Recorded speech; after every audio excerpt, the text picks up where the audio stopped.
Hey everyone, Mark here from Folkway Music. I thought we'd chat about the pros and cons of big fret wire on acoustic guitars. I just refretted this guitar and I was um, thinking about this topic as I was working on it. This is Dunlop 6105 wire, so it's the same stuff that a lot of Fender Custom Shop electrics come with. It's very tall and it's a medium width kind of fret. And big fret wire requires first on an acoustic guitar that your neck angle is appropriate. Because you have taller frets, you're going to need a taller saddle, obviously. And so if you have a guitar with a steep neck angle that already has a tall saddle, you might not be able to get away with putting bigger frets in your guitar without modifying the fretboard a lot. So you got to think about that first. The second thing is these tall frets might need a new nut made when you install the tall frets, simply because when you angle the edge of the fret, when you put that bevel in there, the taller the fret, the longer that bevel, and so the effective width of the fret gets smaller.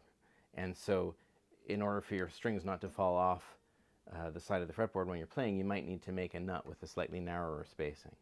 So those are a couple considerations. Tonally, there are differences. This fret wire is 40% heavier than regular acoustic wire. And because it's taller, you're having more break angle over the nut and more break angle likely over the saddle.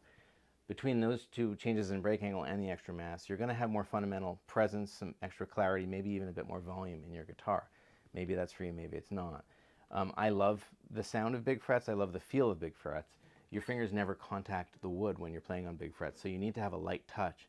If you grip very hard on your guitar, big frets aren't your friend. You'll play your guitar out of tune. So it takes a more touch-sensitive sort of player to get away with big frets. I'll show you the size of these things. Here's a neck that I threw a couple 6105 frets in versus the original acoustic wire. So 6105 measures 55 thousandths tall and 90 wide. Regular acoustic wire is 40 thousandths tall and 80 thousandths wide. So it's not an insignificant difference in fret size.